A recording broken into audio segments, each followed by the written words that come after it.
Merhaba arkadaşlar, kanalıma hoş geldiniz. Bugün sizlerle bu üzerimdeki yumuşacık hırkayı yapıyoruz. Daha önce yastık ve battaniyesini paylaşmıştım. Bu motifleri görünce bundan çok güzel hırka olur diye düşündüm. Ve düşündüğüm gibi de oldu. Gerçekten hırkamı çok beğendim. Yumuşacık bir hırka oldu. Dokusunu da çok beğendim. Hani vücudu kaşındırır mı diye düşünmüştüm ama vücudu kaşındırmıyor. Gayet yumuşacık, güzel duruyor. Bu hırkayı istediğiniz uzunlukta yapabilirsiniz arkadaşlar. Şimdi sizlerden ricam bu hırkadaki detaylara hakim olmak için videoyu atlamadan izlemek gerekiyor. Sırasıyla bütün aşamalarını gösterdim. İlk aşamada tam motif ve yarım motifin yapılışını gösterdim. Sonra kısaca nasıl bunu dizdiğimi şablon olarak gösterdim. Sonrasında da birleştirme aşamasını gösterdim. En son kısım olarak da lastikleri gösterdim. Kol ve yaka kısımlarını gösterdim. Renkli ve motifli modellerde ne kadar ip kullandığımız standart bir ölçü söylemek zor arkadaşlar. Motifleri yapım aşamasında her sırada ne kadar ip kullandığımı söyledim. Video bitiminde de bu dikim ve lastik kısımlarına ne kadar ip kullandığımı da video sonunda belirttim arkadaşlar. Sıralarda söylediğim ölçüyle kaç motif yapmayı düşünüyorsanız o motifle çarparak motiflerde kullandığımız ip ölçüsünü de bulabilirsiniz arkadaşlar. Şimdi sizleri daha fazla bekletmeden yapım aşamasına geçebiliriz. Bu motifleri yaparken bu şekilde bu tüylü iplerden kullandım. Ben yurt dışında yaşıyorum. Bunları Amerika'da Hobby Lobby mağazasından alıyorum. İpin özelliği %75 akrilik, %25 polyamit. 142 gramda 165 metre ip varmış. Benzer ipleri Instagram'da hikayemde sordum. Sizlerden gelen birkaç tane yanıt vardı. İçlerinde en yakın olanı aşağıda açıklama kısmına ekleyeceğim. İpin özelliği benziyor ama kalınlığı bundan bir tık ince. İnce olması önemli değil. Motifin ölçüsü biraz daha küçük olur. 4 renk kullanacağım. 5 sıra öreceğiz ama 4 renk kullanacağım. Bu yaptığımız her sırada kaç metre ip kullandığımı size söyleyeceğim arkadaşlar. O yüzden dikkatlice bütün sıraları tek tek takip etmenizi rica ediyorum. Bunları istediğiniz renkleri kullanabilirsiniz. Ben ortaya vizon rengiyle başladım. Üzerine mint. Diğer motifte de moru burada kullandım. Mavi kısmını da burada kullandım. Bu şekilde iki farklı renkler oluşturduk. Şimdi vizonla başlıyorum. İpinizin arkasındaki tığ önerisine bakarak o tığ numarasını kullanarak bu motifleri yapabilirsiniz. Benimkinde 5 mm tığ önerisi var. 5 mm tığ kullanacağım. Denedim. 5 mm elime daha yatkın oldu. Sihirli halka yaparak modele başlıyorum. İpimi bir tık uzun bırakıyorum. Bu şekilde ortadan parmağımı doluyorum. Bu sardığım ipin arkasından beri tığım geçirip ipi alıyorum. Bir zincir atarak halkamı oluşturuyorum. Trabzan yaparak başlıyorum. İlk trabzan yerine zincir çekiyoruz. 3 zincir, trabzan için bir zincir de aradaki zincir için çekiyorum. Toplamda 4 zincir. Bu benim ilk trabzanım. Şimdi halka içerisinde sırasıyla trabzanları yapıyoruz. Bir trabzan, bir zincir. Bir trabzan, bir zincir. Bu şekilde toplamda 12 tane trabzan yapıyoruz. Aralarda birer tane zincir yaparak. Bir trabzan, bir zincir. Bu şekilde toplamda 12 trabzan yapalım. Şimdi ben bunu tamamlarken arkadaşlar sizlerden ricam, bu tarz videoları hazırlamak gerçekten hiç kolay değil. Hem maddi hem manevi olarak buna emek harcıyoruz. Emeklerimin karşılığını alabilmek için aşağıda bir beğen tuşu var arkadaşlar. Beğen tuşuna basarak destek olabilirsiniz. Videomun daha çok kişilere erişmesine yardımcı olabilirsiniz arkadaşlar. Eğer bu video sizin için faydalı olduysa bunu yorum kısmına belirtirseniz iyi olur arkadaşlar. Çünkü bazı aboneler yorumlara bakarak bunu yapma kararı alıyor. Bu video sizin için faydalı olduysa bunu yorumlarda bahsederseniz diğer arkadaşlar da bundan esinlenerek onların da izlemesine vesile olabilirsiniz arkadaşlar. Toplamda 12 trabzan yaptım. Halkamı iyice sıkıyorum. Bir zincir çekerek burada zincir çekerek başladığımız yerde 3. zincire batıyorum. İlmeğimi oradan geçiriyorum. Bir iz sürme yaparak motifi bitiriyorum. Bakın ortası açıldı. Bir zincir çekerek ipimi kesiyorum. İlk sırayı bu şekilde bitiriyoruz.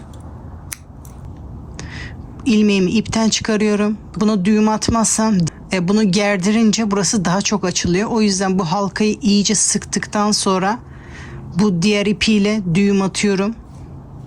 Açılmaması için 2 düğüm yapıyorum. Çünkü açılıyor. Ortadaki halka açılıyor. Onu önlemek için 2 sıkı düğüm atıyorum. Sonra ikinci sıraya geçiyorum. Şimdi bu orta kısmı için bu fazlalık ipi de sayarsak normalde burası için 3,5 metre ip gidiyor. Bunları da sayarsak yaklaşık 4 metre olarak sayabilirsiniz böyle fazlalık iple. İlk sıraya 4 metre diyelim. Şimdi ikinci sıraya geçiyorum. İkinci renk olarak mor kullanacağım. İpimi alıyorum. Bir zinciri yaparak başlıyorum. İstediğiniz yerden başlayabilirsiniz. Burada hemen ilk başladığım yerin yanından burada da bir sık iğne yaparak başlıyorum. Bu ilk zincir, 2 zincir daha yaparak toplamda 3 zincir yapıyorum. Şimdi 3 zincir oldu toplamda. Tığımı doluyorum. Aynı boşluğa batarak trabzan yapar gibi ikisini birlikte yapıyorum. Tığımda tutuyorum. Tekrar bir sefer tığıma doluyorum. Aynı boşlukta trabzan yapar gibi ikisini birlikte, en son üçünü birlikte yapıyorum.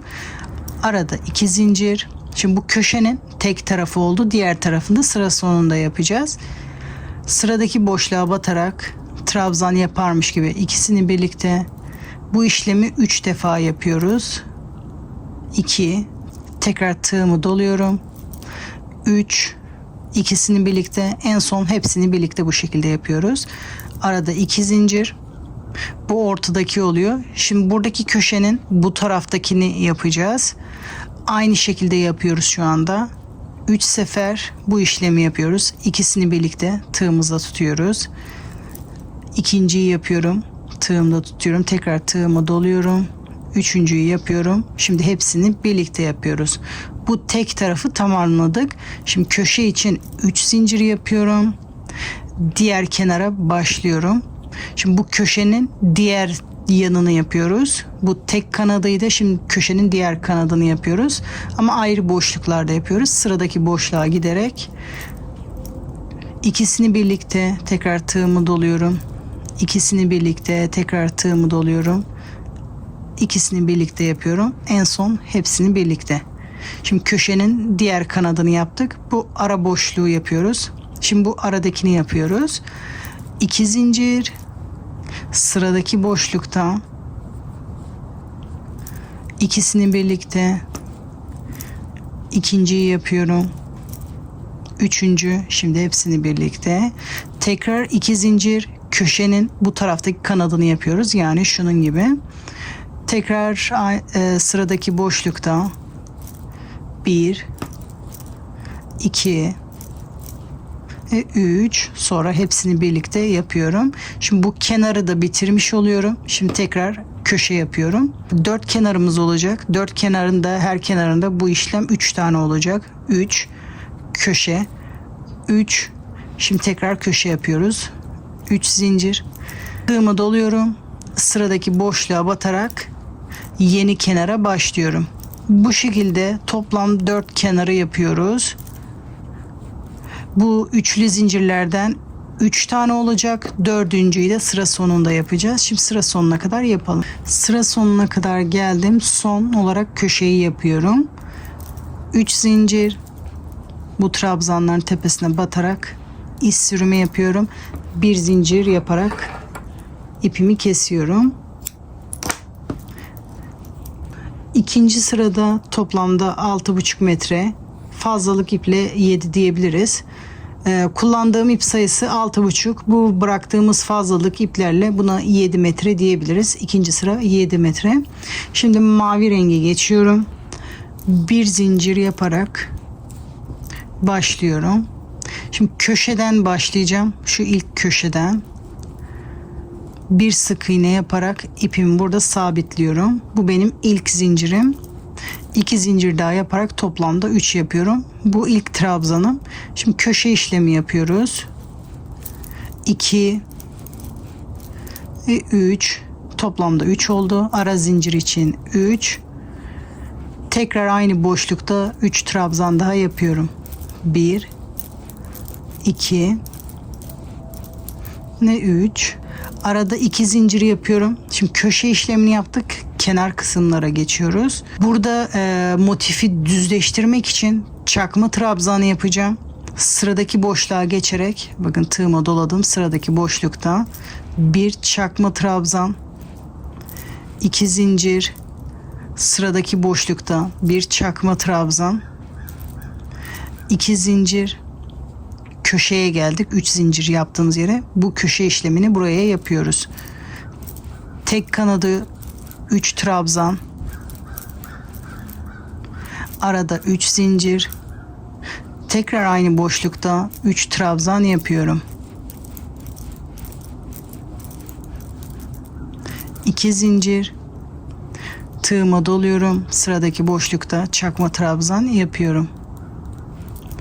2 zincir, sıradaki boşlukta bir çakma trabzan, 2 zincir, köşeye gelerek köşe işlemini yapıyorum. Burada çakma trabzanı düzleştirmek için yaptım. Sizinki şu şekilde kavisli oluyorsa bunları sık iğne yapabilirsiniz. O kısmı değiştirebilirsiniz arkadaşlar. Bu şekilde sıra sonuna kadar yapalım. Sıra sonuna kadar geldim. Sıramı birleştiriyorum. 2 zincir, burada trabzanın tepesine batarak iz sürümü yapıyorum. Bir zincir yaparak ipimi kesiyorum.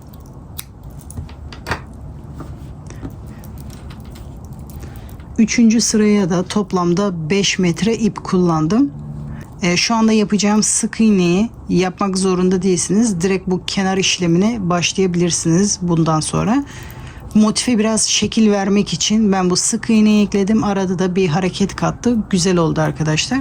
Şimdi o sık iğneyi yapıyorum. Onun için farklı ip kullanabilirsiniz. En az bu ortadaki rengi kullandığımız için ip artıyordu. Ben de sık iğne kısmını onunla yaptım. Farklı bir ip de tercih edebilirsiniz. Bir zincir yapıyorum. Şimdi bu sırayı da motife göre karar vermemiz gerekiyor. Şimdi ilk önce bu trabzanların tepesine batarak bir sık iğne yapıyorum.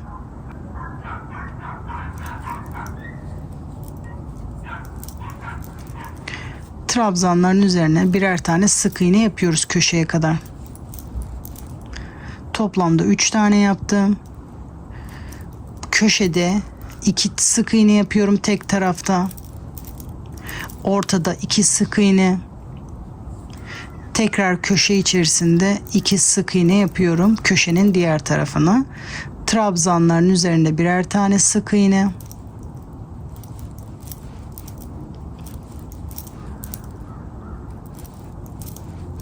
Şimdi bu kısımda aralarda 2 zincir çekmiştik. Normal motiflerde 2 zincir varsa düz devam etmek için 2 trabzan ya da 2 sık iğne yapılırdı üzerine. Motife göre bu şekilde yaptım. Aralarda 2 tane sık iğne ve üzerinde 2 tane trabzan yapınca bu çok marullaştı bende. O yüzden bu aradaki sık iğneleri birer tane yapıyorum. Bakın boşlukta bir sık iğne. Burada çakma trabzanın tepesinde bir sık iğne yapıyorum. Boşlukta bir sık iğne. Çakma trabzanın üzerinde bir sık iğne. Sizin ipinize göre bu kısım kasıyorsa bu boşluklarda 2 sık iğne yapabilirsiniz. Motifi değiştirmez. Boşlukta bir sık iğne, trabzanların tepesine birer tane yapıyoruz. Dediğim gibi o aralarda yaptığımız sık iğne motifi değiştirmez. Sadece motife hareket katar. Şimdi bu köşede tek tarafta 2 sık iğne, 2 zincir, tekrar köşenin diğer tarafına 2 sık iğne yapıyorum. Şimdi sırasıyla trabzanların üzerine birer tane sık iğne. Boşlukta bir sık iğne, çakma trabzanın üzerinde de bir sık iğne. Dediğim gibi bu sırayı kendi motifinize göre ayarlayabilirsiniz arkadaşlar. Bakın şu anda güzel duruyor. 2 tane yapınca çok marullaşma oldu bende. O yüzden bu şekilde yapıyorum. Bunu da sıra sonuna kadar tamamlıyorum. Sıra sonuna kadar geldim. Sonuncu boşlukta da bir sık iğne yapıyorum. İlk yaptığımın tepesine batarak bir iz sürümü yapıyorum. Bir zincir çekerek ipimi kesiyorum. Bu sıraya da toplam 5 metre ip kullandım. Şimdi son sıraya geçebiliriz. Son sırayı açık renk kullandım. Krem renk. Bir zincir çekerek başlıyorum. İstediğiniz kısımdan başlayabilirsiniz. Burada ek yerinden başlayacağım.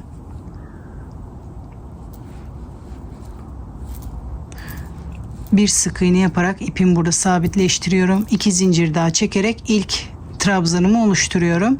Şimdi sırasıyla diğer sırada yaptığımız sık iğnelerin üzerine birer tane yapıyoruz. Köşeye kadar bu şekilde.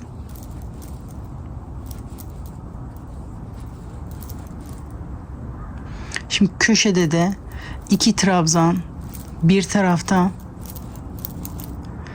köşede 2 zincir, sonra diğer yöne doğru dönüyoruz. Tekrar köşede 2 trabzan. Şimdi sırasıyla bütün sık iğnelerin üzerine birer tane trabzan yapıyoruz köşeye kadar.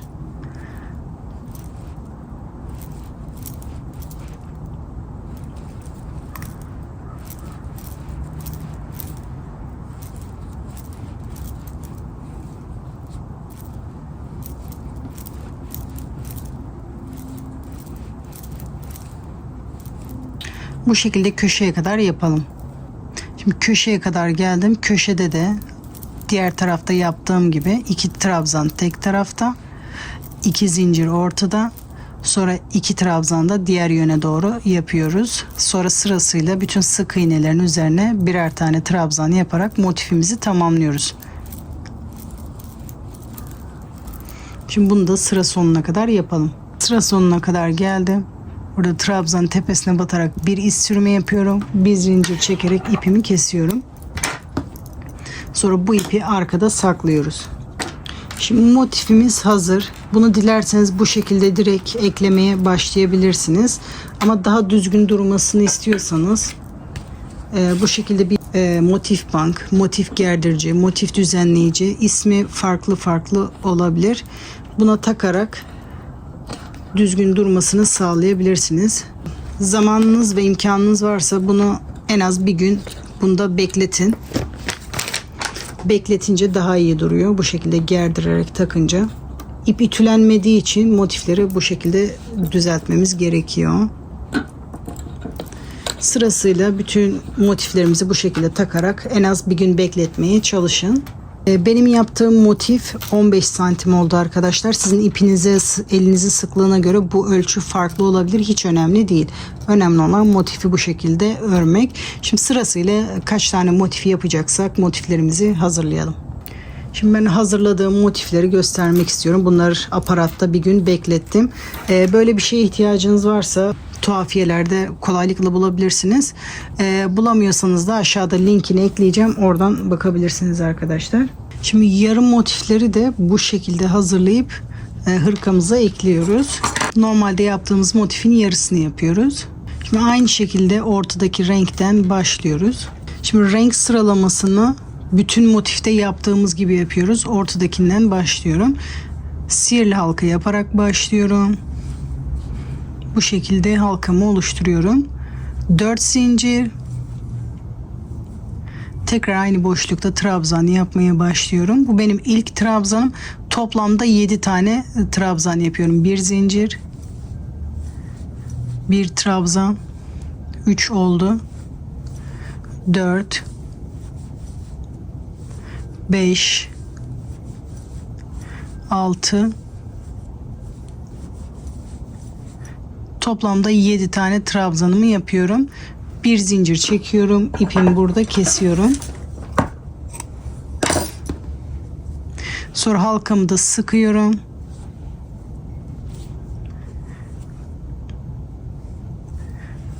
Bu ipi de yukarı getirerek sıkı düğüm atıyorum ortası açılmasın diye. İp biraz açılıyor. O yüzden 2 sıkı düğüm atıyorum. İlk sırayı bu şekilde bitirmiş oluyorum. Bu yarım motiflere de çok fazla ip gitmiyor. Bu orta kısmına 1,5 metre kadar ip gitti. Şimdi ikinci kısma geçiyorum, mor rengine. Bunda da bir zincir çekerek başlıyorum. Gidiş yönüne göre aynı yönde yapıyorum. Bakın burada bitmişti, tersine dönmüyorum. Tekrar bu taraftan başlıyorum. Motiflerimiz aynı renkte olacak. İple tekrar geri dönmeyeceğiz. Hepsinde bir sıra yapıyoruz. Şu ilk yaptığımız boşluğa batarak Bir sık iğne yapıyorum. 3 zincir yapıyorum. Bu sık iğne ile birlikte 4 oluyor. Bir tane arada olmuş oluyor. Şimdi tığıma doluyorum. Tekrar aynı boşluğa batarak normal motiflerde yaptığımız ikinci sırayı yapıyorum. Yani toplamda 3 sefer yapıyoruz bu işlemi. 1, tekrar tığıma doluyorum. Boşlukta ikisini birlikte yapıyorum. 2, tekrar tığıma doluyorum. İkisini birlikte yapıyorum. 3, sonra hepsini birlikte bu şekilde trabzanımı tamamlıyorum. 2 zincir, sıradaki boşluğa gidiyorum. Aynı işlemi yapıyorum. İkisini birlikte tekrar tığımı doluyorum. İkisini birlikte tekrar tığımı doluyorum. İkisini birlikte, sonra hepsini birlikte yapıyorum. Bu işlemi normal bir kenarda ne kadar yapıyorsak o kadar yapıyoruz. Sadece burada bir tane köşe olacak. 2 zincir, sıradaki boşlukta aynı işlemi yapıyorum. 1, 2, 3, sonra hepsini birlikte. Şimdi köşe yapıyorum.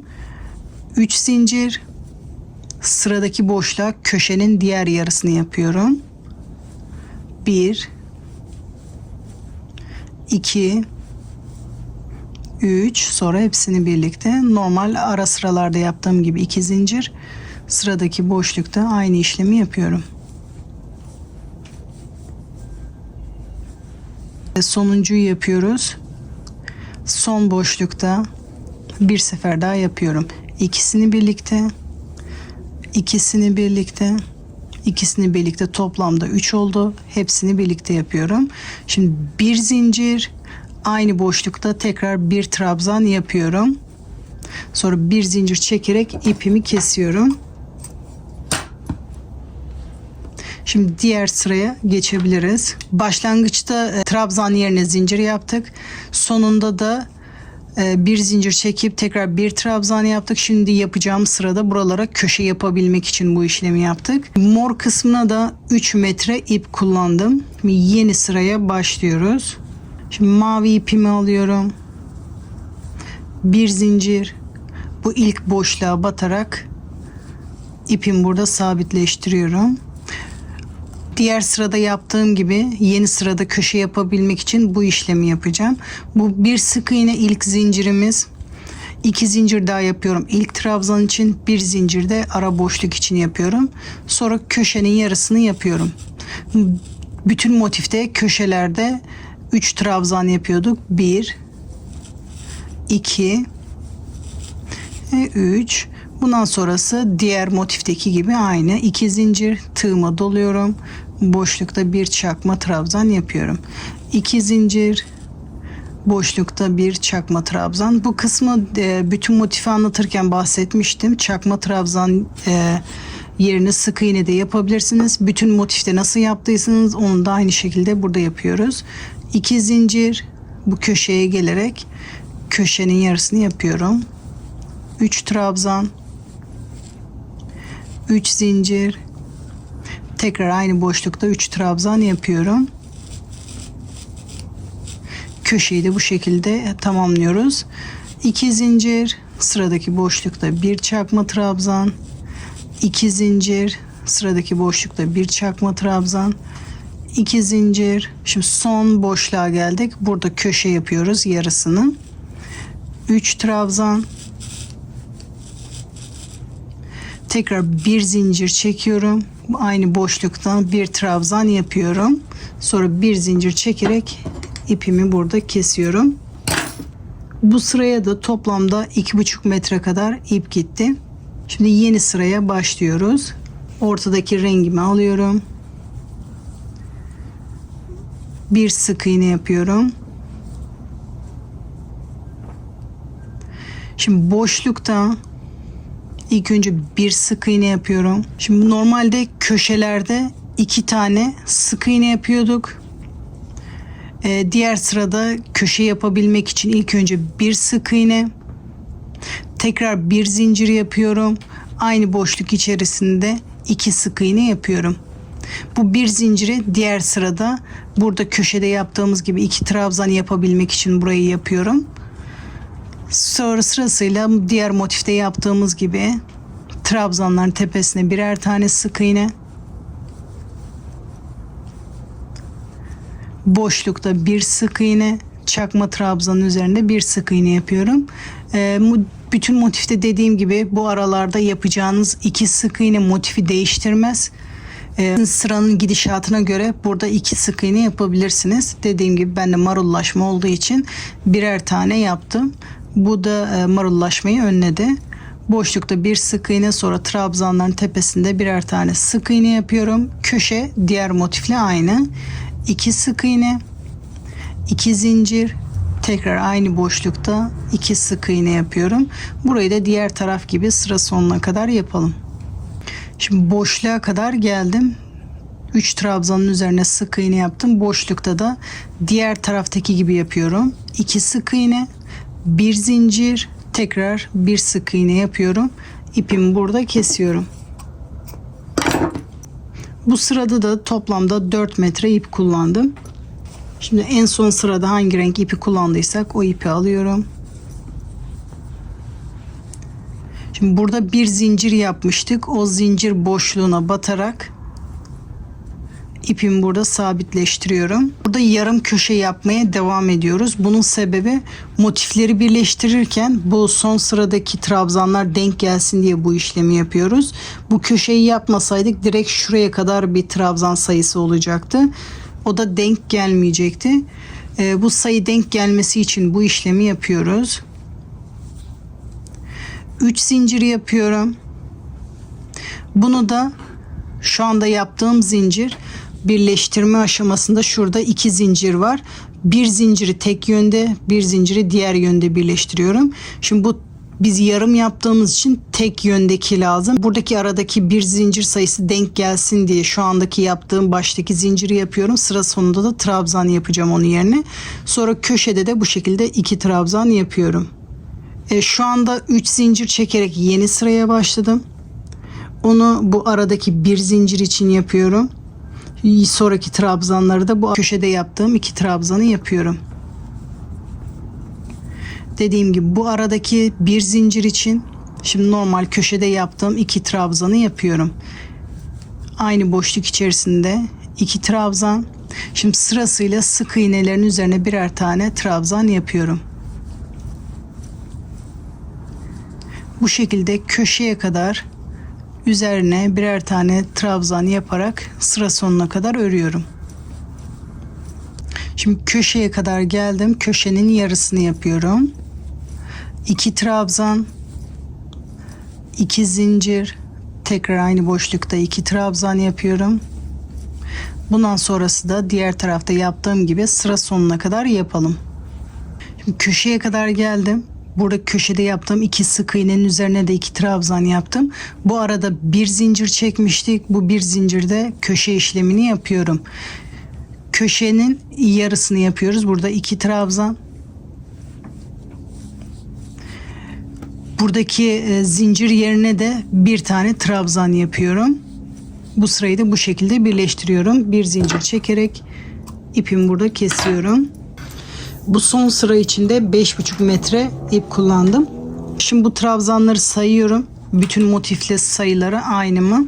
Bu başlangıçta yaptığımız zincir, bu aradaki tek zincir için yaptık. Onu saymıyorum. Bundan sonrakilerini sayıyorum. Sayısı aynı mı diye. Burada toplamda 19 trabzan var. Motifin kenarında da son trabzanları, ilk ve son trabzanı saymazsak 19 tane trabzan var. Sayılar tutuyor. Motiflerin yapılışları bu şekilde aynı. Bunu birazdan göstereceğim şekilde sıralayarak bedenimizi oluşturuyoruz. Ona göre sayarak kaç tane motif gerekli onları ayarlayalım. Şimdi biraz büyük motiflerden, biraz da küçük motiflerden hazırladım. Kabaca bir bedeni oluşturmak istiyorum. Ne kadar motif gerekli ona bakacağım. Ondan sonra örmem gerekiyorsa örmeye devam edeceğim. Şimdi masamın üstünü boşaltıyorum. Şimdi masamın üstü küçük olduğu için ilk önce bedenin yarısını göstereceğim. Diğer beden de bu tarafla aynı olacak. Ben bunları baklava dilimi şeklinde yapacağım. Şimdi koldan beri başlıyorum. Bu şekilde ikişer motif yapmamın sebebi bir tane öne bir tane arkaya o şekilde ayarlıyorum. Bu şekilde ucuca ekliyorum. Buralara da yarım motif ekleyeceğiz. Bu ikisini kol için yerleştirdim. Sizin kol boyunuz uzunsa 3 tane kol için yapabilirsiniz. Benim için 2 tane yeterli. Lastik eklemeyi de düşünürseniz bir de lastik boyunu da hesaplamanız gerekiyor. Şu şekilde benim için 2 tane yeterli. Bu uç kısımlara da yarım motif ekleyeceğiz. Şu şekilde göstereyim. Şu anda yarımları yerleştirmeyeceğim ama kısaca göstermek için sadece bu uç kısmına ekleyeceğim şu anda. Bu yarımları da ekleyince bu kol ucu düz olacak. Bir de lastik ekleyeceğiz. Şimdi bu ikisini kol için yapıyorum. Dediğim gibi eğer kol boyunuz uzunsa bir tane daha ekleyebilirsiniz. Bunu omuz için ekliyorum. Şimdi beden kısmına başlıyoruz. Sırasıyla şu şekilde beden kısmı içinde bir şablon oluşturmak istiyorum.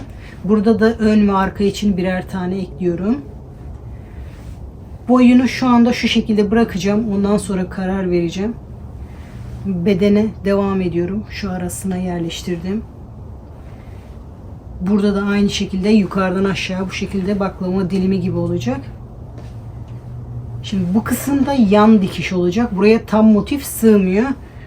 Bu şekilde bir motifi katlayacağım. Yarısını ön tarafa, yarısını arka tarafa dikeceğiz. Onları da bu şekilde yerleştiriyorum. Bir tane daha bu kenara ekliyorum. Şimdi sırasıyla buranın da yarımlarını ekliyorum. Buraya yarım motif yapmıyoruz. Buraya tam motif ekleyeceğiz. Yarısını arkaya birleştireceğiz. Yarısını öne birleştireceğiz. O yüzden ikiye katlıyorum.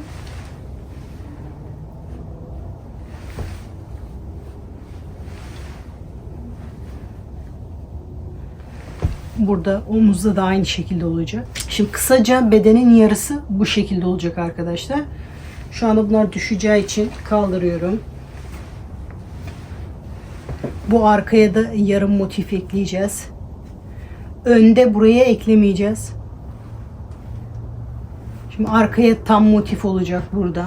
Sadece bu arkasına olacağı için bakın ön tarafa motif eklemiyorum. Ters olunca oradan anlayabilirsiniz. Bu arkaya. Şimdi bundan sonrası aynı şu tarafta yaptığımız işlemi yapıyoruz.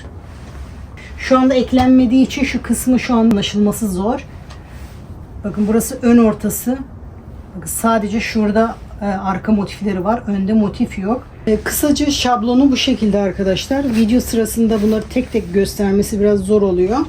Şimdi birleştirince daha iyi anlayacaksınız. Bu önlere de yarım motif ekleyeceğiz. Şu şekilde. Burada yakaya eklemeyeceğim. Buraya da yarım. Etek uçlarına da buralara isterseniz yarım ekleyebilirsiniz. İsterseniz bu şekilde sivri bırakabilirsiniz.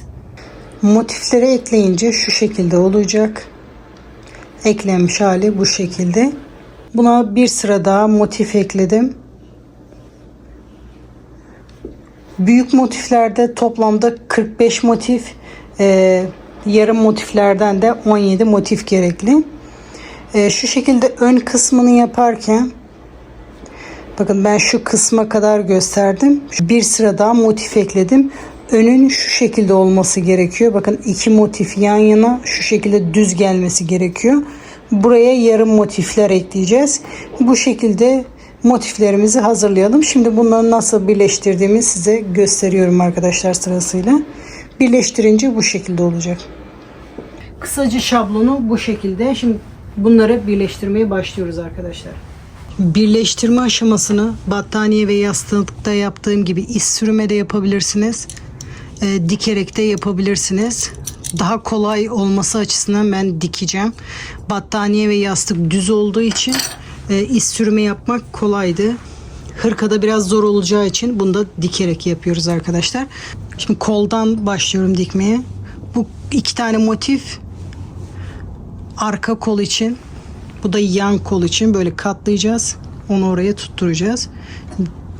Düzüne çevirerek bunu dikmeye başlıyorum. İlk önce bu şekilde 3 tane motifi birbirine ekliyorum.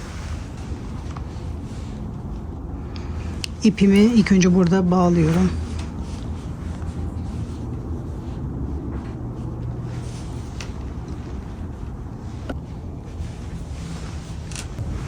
Sonra bu ipi arkada saklıyoruz. Bağladığımız ipi.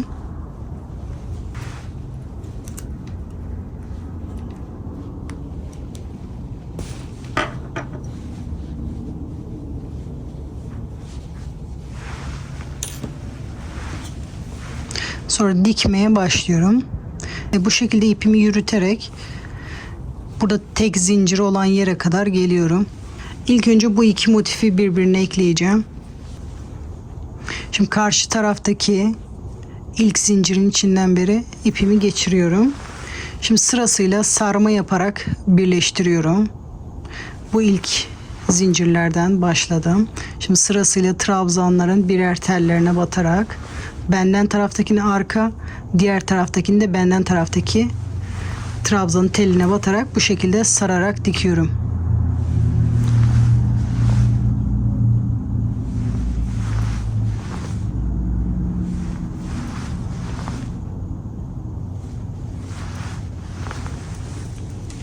Bunu köşeye kadar bu şekilde birleştiriyorum. Sıra sonuna kadar geldim. Trabzanların hepsini birleştirdim. Şimdi trabzanın yanındaki birer tane zincirin de teline batarak birleştiriyorum. Diğer zincirleri de diğer motiflerle birleştiriyoruz. Şimdi bu tarafa dönüyorum. Bu motifi ekliyoruz. Şimdi ikinci zincirden batıyorum. Karşı tarafında trabzanın yanındaki zincirden çıkıyorum. Aynı zincirden bir sefer daha yapıyorum. Açılma olmasın diye. Sonra sırasıyla diğer yöne doğru burayı da birleştiriyorum.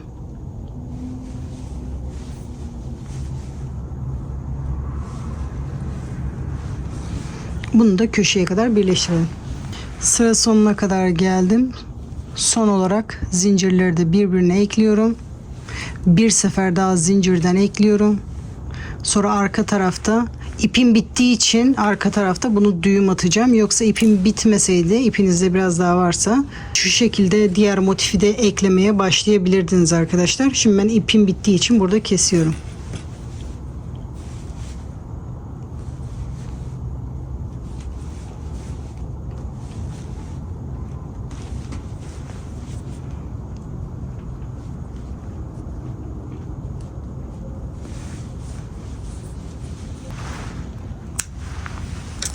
Bu şekilde 3 tane motifi ekledim. Şimdi bu şekilde, şimdi bu ortadaki motifin diğer kenarlarına da bu şekilde motifi ekliyorum. Yani çarpı şeklinde olmuş oluyor. Ortada bir tane. Bir motifin 4 kenarına bu şekilde motif eklediğimizi düşünelim. Sonra bunu katlayıp kol olacak. Şimdi ipimi bağlayıp bunu da buraya ekliyorum. Şimdi çeviriyorum. Buradaki motifi birleştiriyorum.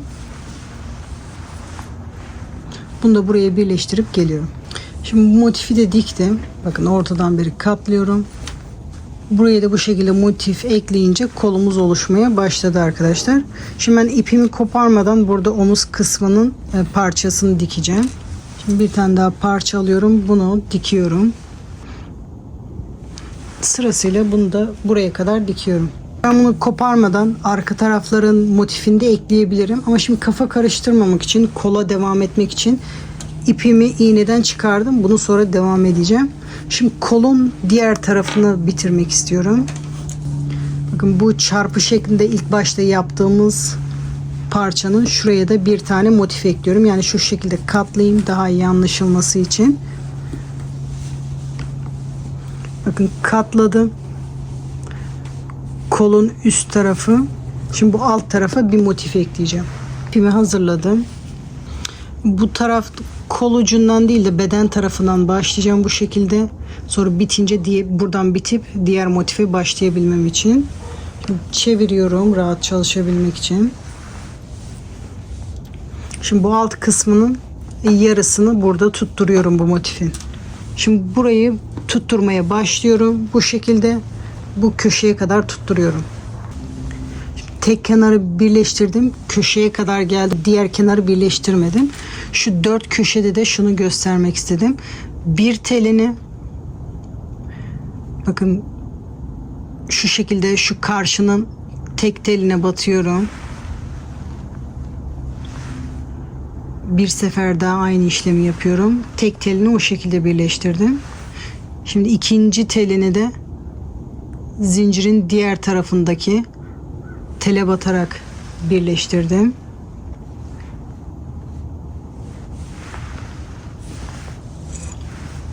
Şimdi sırasıyla bu yöne doğru devam ediyorum. trabzanların birer tane teline batıyorum.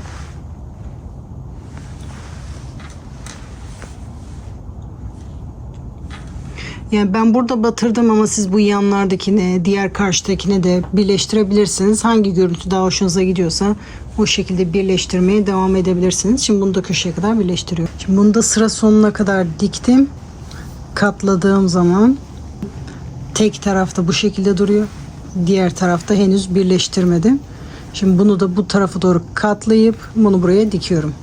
İpim bittiği için arkada sakladım ama ipi devam ederek şu şekilde dikmeye devam ediyoruz.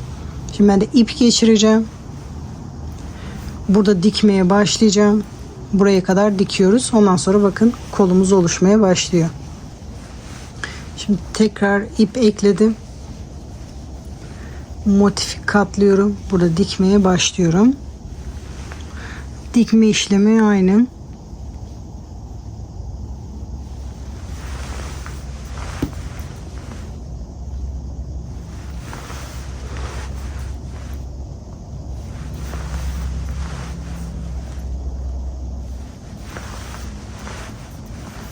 Şimdi bunu da sırasıyla şu şekilde dikip geliyorum. Dikmiş halini size göstereceğim. Buraya kadar dikiyoruz. Şimdi bunu da köşeye kadar birleştirdim. Bakın kolumuz oluşmaya başladı. Burası omuz kısmıydı. Burası kol altı. Bakın iki tane motif yan yana olacaktı. Şimdi burada da bir motif olacak. Burada da bir motif olacak. Böyle dikince ön kısmımız oluşmaya başlıyor. Arkayı henüz dikmedik. İlk önce bu motifi sadece üst kısma bunu dikiyorum buraya kadar. Sonra diğer motifi de buraya kadar dikiyorum. Şimdi bu şekilde bunu buraya kadar dikelim. Burayı sıra sonuna kadar birleştirdim. Burası yakaydı. Buraya daha motif eklemeyeceğim. Şimdi bu ipimi arkada kesiyorum. Şimdi iğnemde biraz ip kaldı. Bunu da buraya kadar dikiyorum. Şimdi burayı da birleştirdim. Bakın burası omuz. Şöyle daha iyi anlaşılacak. Buraya bu motifi ekliyorum. Buraya da bu motifi ekliyorum. Bu yarım olacak. Kenar dikişi. Yarısını arka tarafa dikeceğiz. Şimdi bu şekilde burayı da ekliyorum. Kolu yaptıktan sonra buradaki motifleri de ekledim. Şimdi sırasıyla motif ekliyoruz. Buraya da bir motif ekliyorum. Sonra bu eklediğim motifin şu şekilde iki kenarına da motif ekliyorum. Geliyorum arkadaşlar. Bu üç motifi de ekledim. Şimdi ipimi kesmeden buraya motif eklemek istiyorum ama şu anda kafa karıştırmamak için bunu daha sonra ekleyeceğim. İpimi çıkardım. Şu anda bakın burası yan dikiş olacak. Motiflerin yarısını arkaya birleştireceğiz.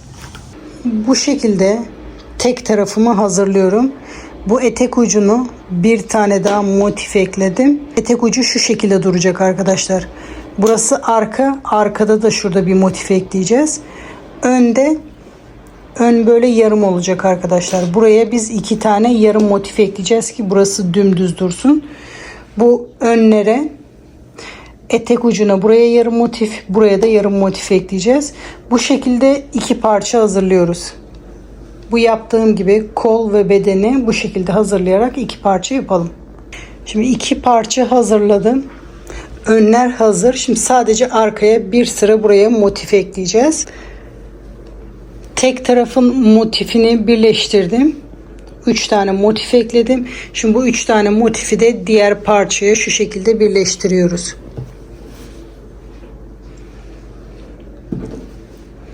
Bakın biz buraya kadar ördük. Şu arka motifleri ekliyoruz. Tek tarafa ekledim. Bunu diğer tarafa ekleyip tek parça yapıyoruz. Bunu da oraya ekliyorum. Sonra yarım motifleri ekliyoruz. Şimdi büyük motifleri ekledim. Yarım motifleri ekliyoruz sırasıyla.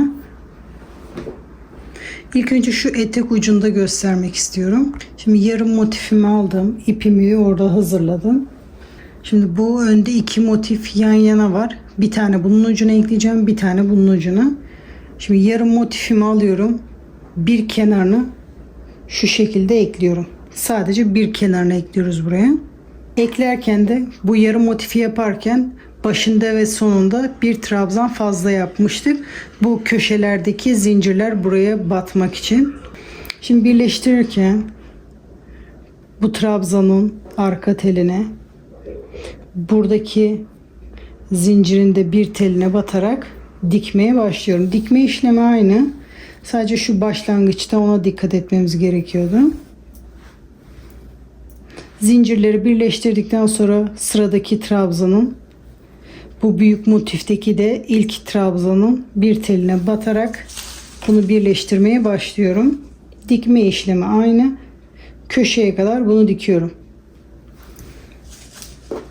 Bu köşenin bir zincirine kadar bu şekilde dikelim bunu. Gördüğünüz gibi yarım motifi köşeye kadar, zincire kadar diktim. Şimdi diğer yarım motifi de buraya dikeceğim. Şu anda burası bu normal aralardaki yarım dilim gibi oldu. Şimdi buraya da normal yarım dilimi dikiyoruz. Ben ipimi burada koparacağım. Bu şekilde de devam edilebilir.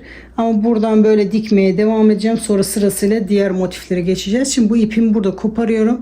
Sonra bunu bu uçtan dikmeye başlayacağım. Motifimde ipimi hazırladım. Burada da ilk trabzanın, yani burada zincir çekerek başlamıştım. Onun arka teline batıyorum. Burada da son trabzanın arka teline batıyorum. Birleştirmeye başlıyorum. Normal sıralarda yaptığım gibi sırasıyla diğer trabzanların da arkasından beri birleştirmeye devam ediyorum.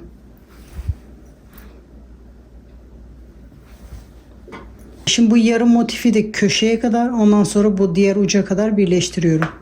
Burası ön köşesi. Şimdi önün sadece bir tanesini ekledim. Etek ucunda da ekledim. İpimi koparmadan şimdi sırasıyla bu etek uçlarının yarım motiflerini ekliyorum. Bu şekilde bütün etek ucunu, diğer tarafın böyle ön köşesini, önü de bu şekilde sırasıyla bütün yarım motifleri ekliyorum. Şimdi etek ucunun yarım motiflerini ekledim gördüğünüz gibi. Bakın ön uçları 2 tane yarım ekleyerek düz yapmaya çalıştık.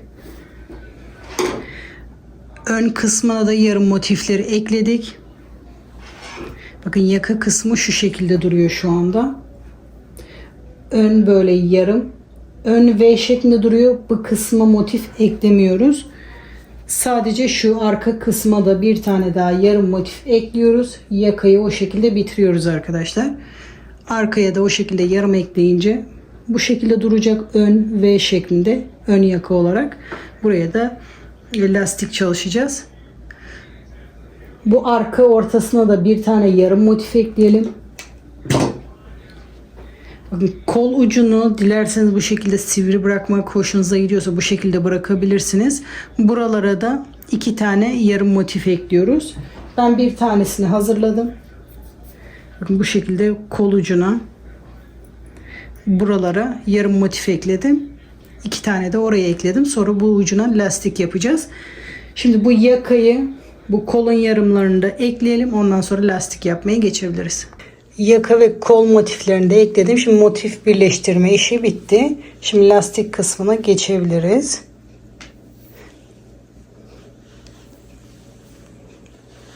Bir tane kolunu ben hazırladım. Bu şekilde lastik yapacağız. Hem kollara hem de bedene bu şekilde lastik yapacağız.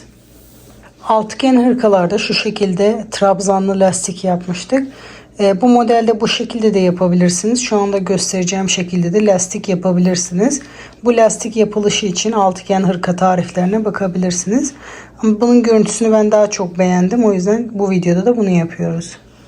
Şimdi kola lastik yapmaya başlıyorum. Yaptığım kolu koluma geçiriyorum.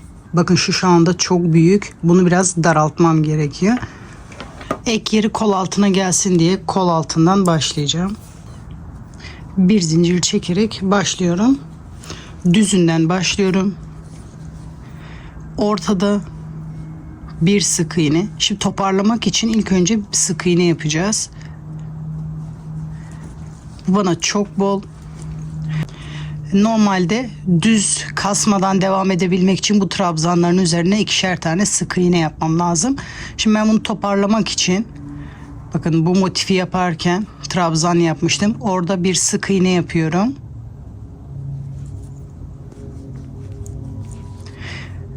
Hiç zincir çekmeden sıradaki trabzana gidiyorum. Bir sık iğne. Hiç zincir çekmeden sıradaki trabzana gidiyorum. Bir sık iğne. Bu sırada sık iğne yapmıştım. Oraya da bir tane yapıyorum. Bakın burada trabzana bir sık iğne. Burada tam ortada bir sık iğne. Sonra trabzana geçiyorum. Burada bir sık iğne yapıyorum. Bu şekilde bakın sık iğne. Birer tane sık iğne yaparak bu sıra sonuna kadar tamamlıyorum. Bakın diğer motifin ortasına kadar geldim. Bunun da ortasında bir sık iğne yapıyorum. Trabzanların üzerinde birer tane sık iğne yaparak bunu toparlıyorum. Diğer başladığım yere kadar aynı şekilde toparlıyorum. Kolda 2 yarım motif vardı uç kısmında. Bu şekilde sıra sonuna kadar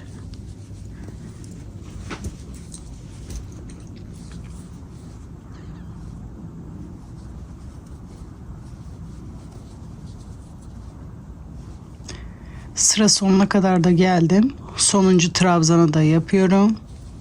Bakın burada ilk yaptığım sık iğnenin tepesine batarak sıramı birleştiriyorum. Şimdi bunu kontrol ediyorum. Benim için iyi mi? Sıkıysa bunu sökmemiz gerekiyor. Şu anda bir prova yapalım arkadaşlar. Bakıyorum benim için yeterli. Lastik yapınca da bu biraz toparlanacak. Bu sizin için çok sıkıysa bu yaptığımız sık iğnelere bir trabzanın üzerinde tek, bir trabzanın üzerinde çift sık iğne yaparak, yani 2 tane sık iğne yaparak bunu daha geniş yapabilirsiniz. Şu anda bu benim için yeterli. Dediğim gibi burada bir prova yapın. Sonradan sökmemek için. Benim için yeterli. Şimdi bu şekilde devam ediyorum. Bu sırada yaptığınız tek ya da çift sık iğneler modeli değiştirmez arkadaşlar. Bu sadece bileğimizin ölçüsüne göre ayarlamak için bu sık iğneyi yapıyoruz. Şimdi yeni sıraya başlıyorum.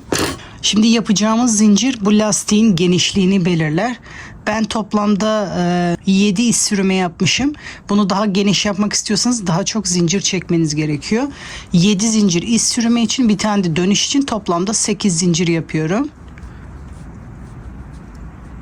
8 zincir çekerek başladım. Dediğim gibi bu zincir sayısı sizin lastiğinizin genişliğini belirler. Ne kadar geniş yapmak istiyorsanız o kadar çok çekin. Daha küçük yapmak istiyorsanız daha az zincir çekin. Şimdi toplamda 8 tane zincir çektim. İkinci zincirde iz sürme yapmaya başlıyorum. İlk zincir dönüş için, ikinci zincirde iz sürme yapmaya başlıyorum. Bu şekilde ilmeğin içinden geçiriyoruz. Sık iğne yapmıyoruz. 1 2 3 4 5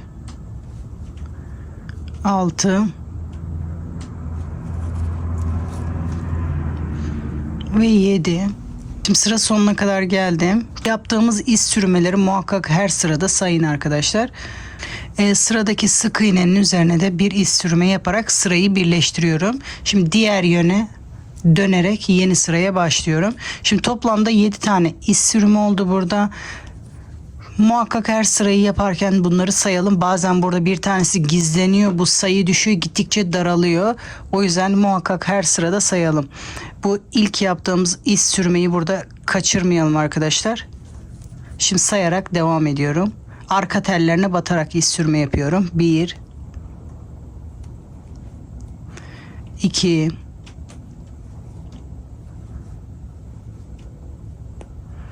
3 4 5 6 7.'si burada görünmüyor. Bakın şurada tek teli var. Ona da batarak 7. iz sürmeyi yapıyorum.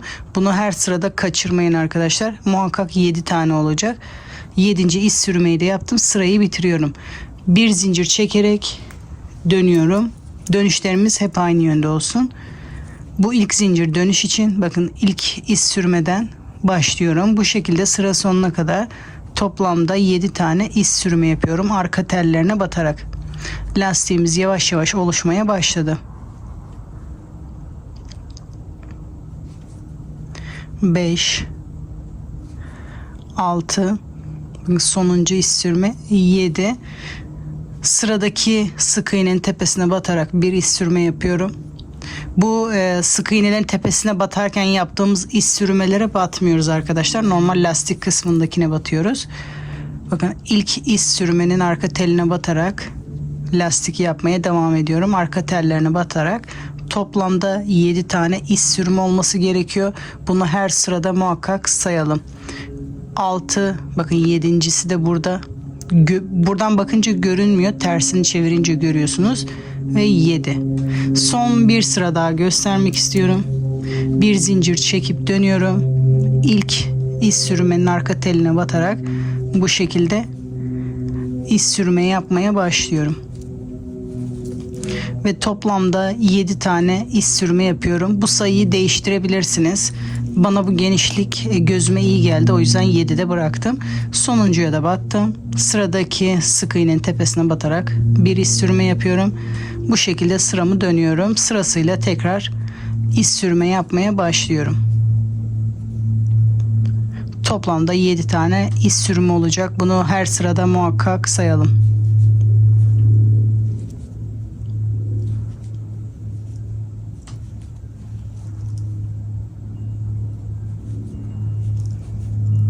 Sonra bir zincir çekip yeni sıraya başlıyoruz. Gördüğünüz gibi lastiğimiz oluşmaya başladı. Şimdi bunun sırasıyla bütün sık iğnelerin üzerine birer tane batarak sıralarımızı tamamlıyoruz. Sıra sonuna kadar yapalım. Şimdi sıra sonuna kadar lastiğimi yaptım. Benimki bu yönde bitti ama hiç sorun değil. Sizinki bu tarafta da bitebilir. Çünkü buradaki sık iğne sayısına göre bu tarafta da bitebilir. Hiç önemli değil. Sonuncu sık iğnenin tepesine de battım. Bir zincir çekip ipimi bir tık uzun kesiyorum. Bunu dikerek birleştireceğim. Şimdi bunu dikeceğiz buraya. Bakın burada sıranın başlangıcı. Burada zincirin üzerine iz sürme yapmıştık. Direkt zincirin ucundan beri dikmeyeceğim. Lastik görünümü versin diye. Şu arkadaki ilk sıradaki ilmeklere batarak bir de bu taraftaki İz sürmenin benden taraftaki tellerine batarak birleştireceğim. Lastik devamıymış gibi görünsün diye.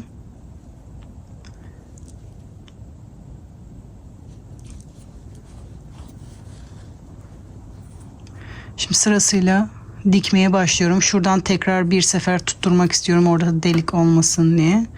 Şimdi sırasıyla o gösterdiğim yerlerden tutturmaya başlıyorum. Benden taraftaki iz sürmenin teline, karşı taraftaki ilmeğin dibine batarak. Bakın zincire batmıyorum. Zincirden sonraki ilmeğe batıyorum.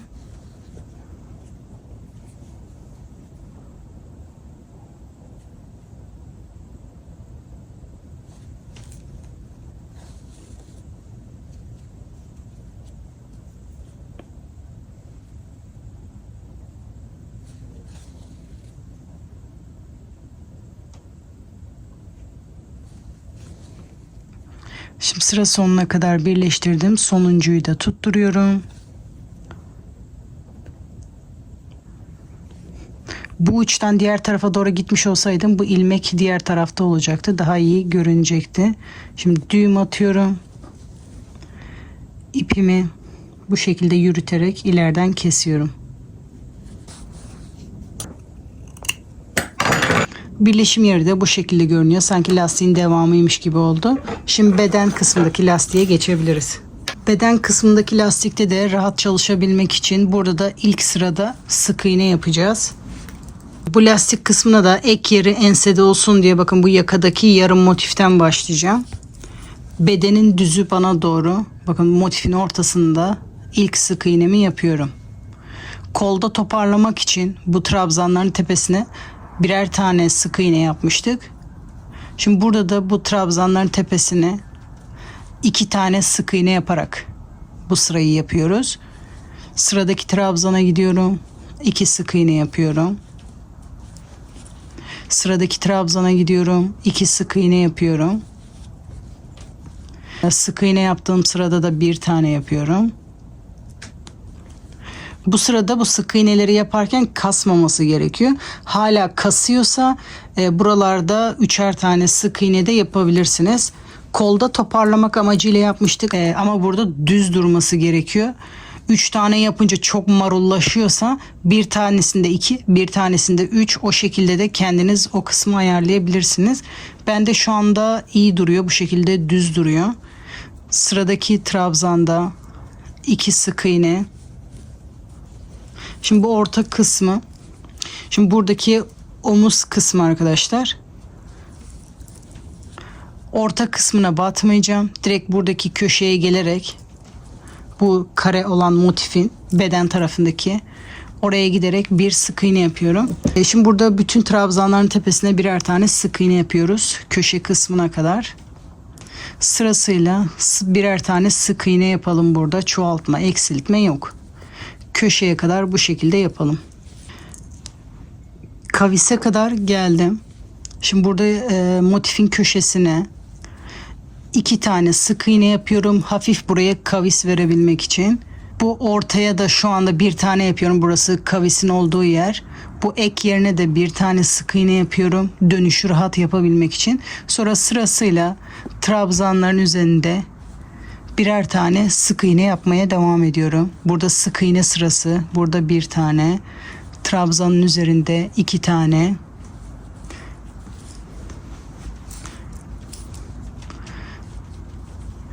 Sıradaki trabzanda 2 tane. Buradaki trabzanın üzerinde 2 tane. Şimdi motifin ortasına kadar geldim. Bu ortada da bir sık iğne. Şimdi sırasıyla buralarda yaptığımız gibi sırayı devam ediyoruz. Trabzanda 2 sık iğne, sıradaki trabzanda 2 sık iğne. Dediğim gibi bu gidişatı kendiniz ayarlayabilirsiniz. Benimki şu anda düz durduğu için ekstra bir işlem yapmıyorum. Eğer bu çok kasıyorsa 3'er tane yapabilirsiniz. 3'er tane yapınca marullaşma oluyorsa bir tanesinde 2, bir tanesinde 3 yaparak o şekilde de devam edebilirsiniz. Şimdi son bu kısmı da göstermek istiyorum. Trabzanın üzerinde 2 sık iğne. Şimdi buranın düz durması için ona göre bir sık iğne yapmam lazım. Bu ek yerinin orada bir sık iğne yapacağım. Bakın bu köşenin deliği var. Köşede bir sık iğne. Bu ek yerinde bir sık iğne. Sonra bu trabzanın üzerinde 2 sık iğne yapmaya devam ediyorum. Kontrol ediyorum orası nasıl duruyor. Güzel duruyor. Ek yerlerinde bu şekilde yapabiliriz. Şimdi bunu bu şekilde köşeye kadar yapalım. Bu ön köşeye kadar sık iğneyi yapalım. Sonra köşe dönüşünü de göstereceğim. Köşeye kadar geldim. Şimdi köşeyi döneceğim. Şimdi köşeyi yaparken de bu ek yerine batarak dönüş yapacağım. 2 sık iğne bu yön için. Arada bir zincir çekip 2 sık iğne de bu yön için yaparak köşeyi bu şekilde döneceğim. Sonra sırasıyla trabzanların tepesine batarak sık iğne yapmaya devam ediyorum. 2'şer tane sık iğnenin orada 1, trabzanların orada 2. Şimdi bu önü köşeye kadar döndük. Etek kısmını da aynı buradaki gibi yapıyoruz. Diğer köşeyi de böyle dönüyoruz. Diğer yakayı da burada yaptığımız gibi dönerek bu başlangıç noktasına kadar yapalım. Başlangıç noktasına kadar sık iğneleri bitirdim. Bu ilk yaptığım sık iğnenin tepesine batarak sıramı birleştiriyorum. Şimdi koldaki gibi zincir çekerek başlıyoruz. Lastiğimin çok geniş olmaması için 5 zincirle yapacağım. Bunu ne kadar geniş yaparsak o kadar çok da ip yiyecektir. İsterseniz bu koldaki genişlik kadar da yapabilirsiniz. Şimdi bu öndeki genişliği isterseniz bu koldaki kadar, isterseniz daha fazla genişlik ya da daha dar da yapabilirsiniz. Bunu ne kadar geniş yaparsanız o kadar ip yiyecektir.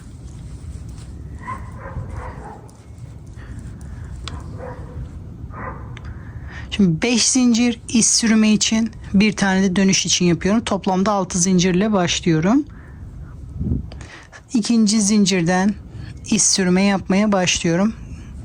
Yapılış şekli koldaki ile aynı. 3 4 ve 5.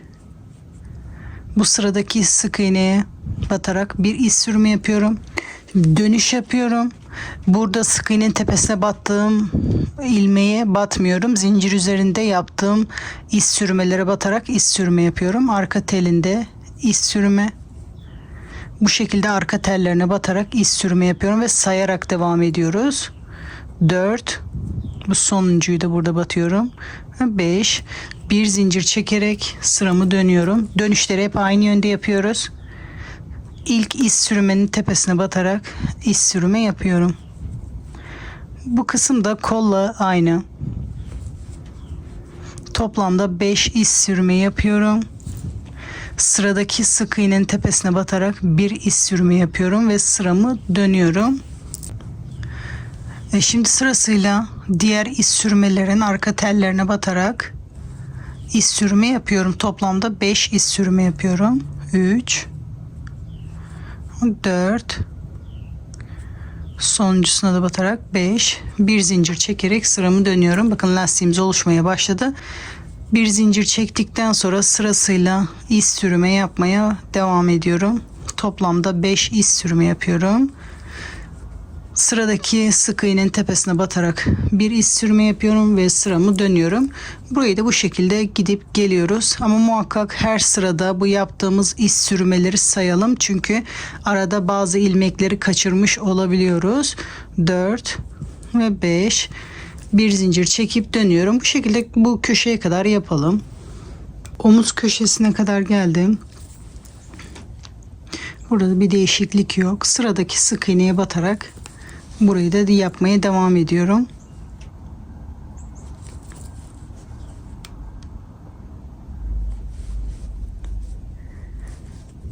Normal sırada yaptığım gibi örmeye devam ediyorum. Bir kesme, çoğaltma işlemi yok köşede. Şimdi bunu bu köşeye kadar yapalım. Bu köşede kenarın gidişatına göre devam edeceğim.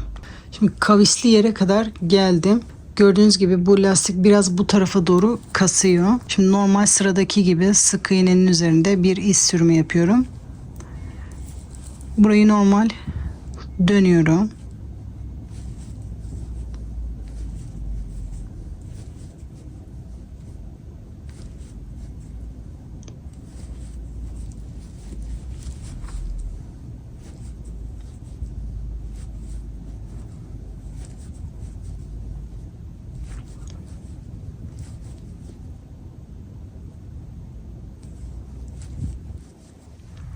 Şimdi tekrar sıranın gidişatına bakıyorum. Bunu düzeltiyorum. Bakın hafif gene bu tarafa doğru kasıyor. Şimdi tekrar aynı sık iğnenin üzerine batarak burada çoğaltma işlemi oluyormuş gibi olacak. Bir sırada bir sık iğnede 2 tane sıra yapmış olacağız. Şimdi aynı sık iğneye tekrar battım. Bakın az önce buraya batmıştım. Tekrar aynı sık iğneye batıyorum. Normal sıralarda yaptığım gibi iz sürümü yapıp gidip geliyorum.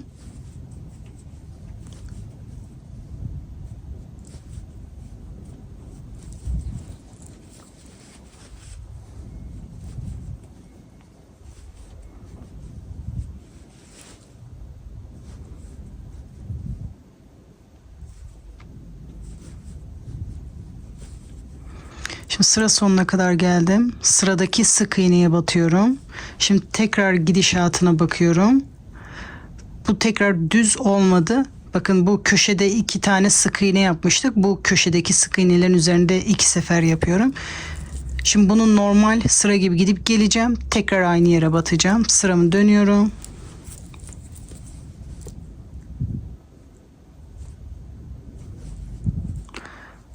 Burayı sizdeki köşenin gidişatına göre benim gibi 2 sefer batabilirsiniz.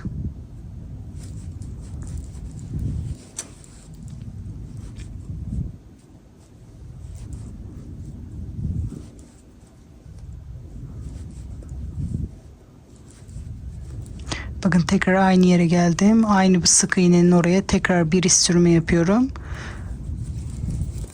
2 sık iğnenin üzerinde 2 sıra yapmış oluyorum. Sonra normal sıraya devam edeceğim.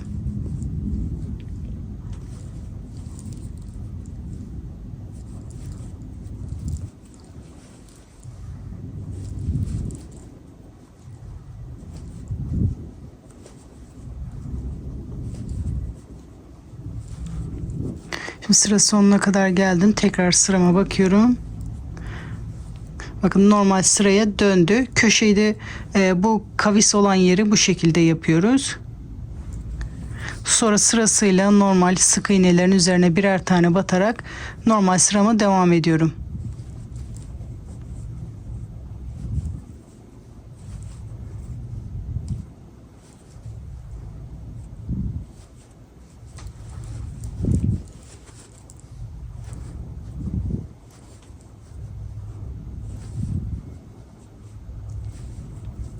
Sıra sonuna kadar geldim. Sıradaki sık iğneye batarak bir iç sürme yapıyorum. Gördüğünüz gibi sıram normale döndü. Bu şekilde enseden başladık. Bu kavisli yere kadar geldik. Şimdi bundan sonrasını düz olarak devam ediyoruz. Bu etek ucundaki köşeye kadar bu şekilde yapalım. Normal sıralarda yaptığımız gibi köşeye kadar yapalım. Etek ucuna kadar geldim. Şimdi köşeyi yapıyoruz. Burayı da ön kaviste olduğu gibi gidişatına göre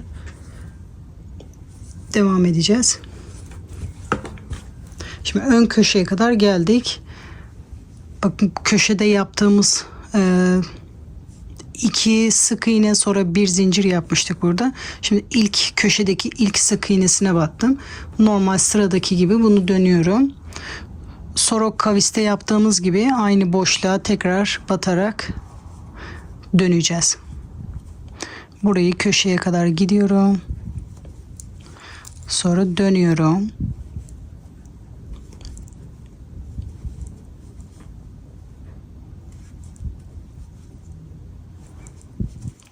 Tekrar aynı sık iğneye batarak iç sürümü yapıyorum. Sıramı dönüyorum.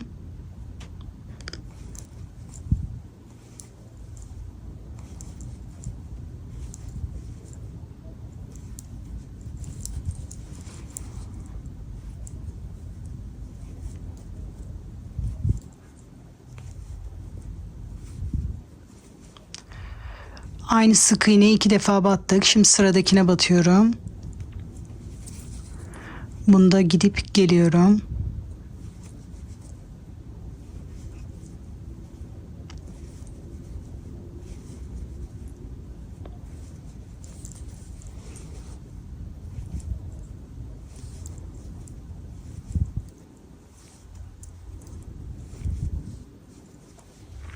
Şimdi bir düzeltiyorum, gidişatına bakıyorum. Hala dönmesi gerekiyor. Şimdi tekrar aynı sık iğneye batıyorum. Sıramı dönüyorum.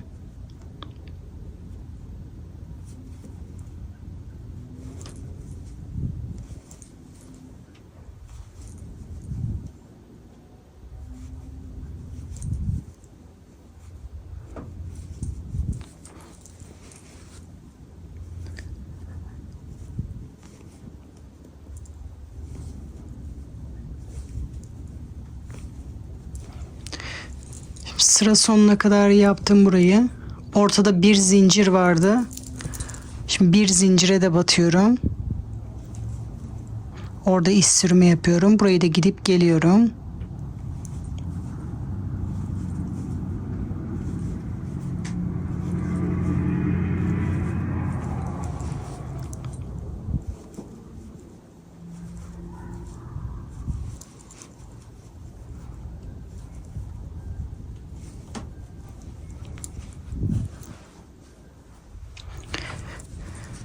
Zincirde bir sefer yapıyorum. Sonra diğer 2 sık iğneye geçiyorum. Şimdi bu taraftaki sık iğneye batıyorum.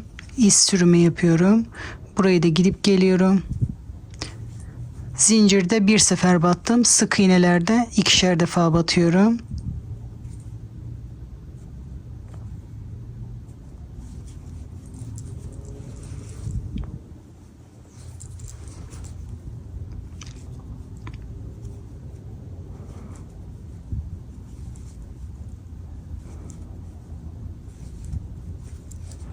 Aynı sık iğneye tekrar batıyorum.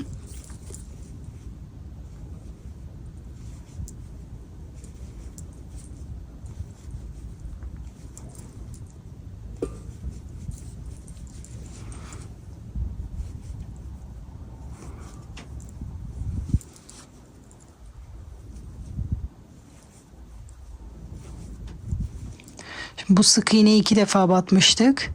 Şimdi sonuncu sık iğneye de bu şekilde yapıyoruz. 2 defa batacağız. Bu sırayı gidip geliyorum.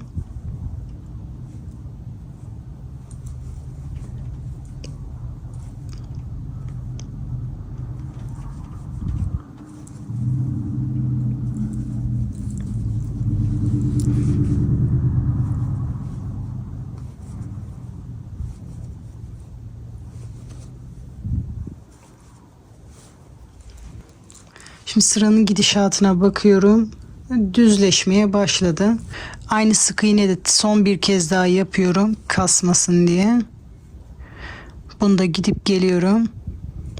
Tekrar aynı sık iğneye battım şu anda.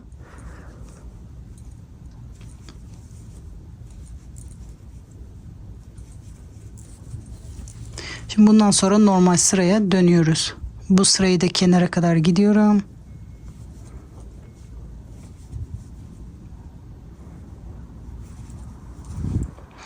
Artık sıradaki sık iğneye batıyorum. Şu anda hepsini artık birer sefer batarak bu etek ucunu tamamlıyoruz. Diğer ön köşeyi de bu şekilde yapıyorum. Ön kavisi de bu şekilde yaparak bu birleşim noktasına kadar örelim. Yakayı da başlangıç kısmına kadar geldim. Burayı da koldaki gibi dikiyorum.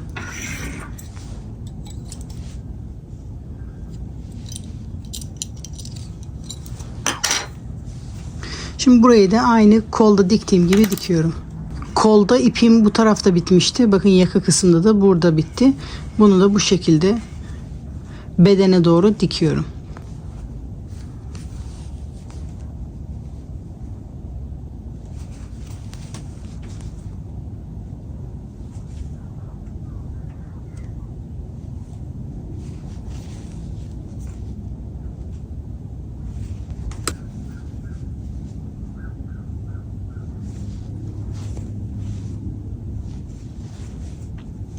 Yakayı da diktim.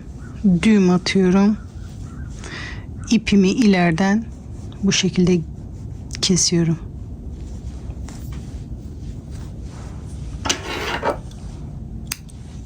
Bu şekilde yakayı da ekliyoruz. Şimdi bitmiş halini üzerimde görebilirsiniz. Hırkanın bitmiş hali bu şekilde. Arkadan bu şekilde görünüyor. Düzünden de bu şekilde arkadaşlar. Motifleri yapım aşamasında ve yarım motiflerde ne kadar ip kullandığımı belirttim. Bu motiflere ne kadar ip gittiğini o kısımda bakabilirsiniz. Ne kadar motif yapacaksanız her sıradaki kullandığım ipi çarparak ne kadar ip gideceğini tahmin edebilirsiniz. Dikim aşamasında kol lastiğinde ve beden lastiğinde de yaklaşık 200-250 metre civarında ip gitti arkadaşlar. Benim ipim bir tık kalın olduğu için bu kadar ip gitti.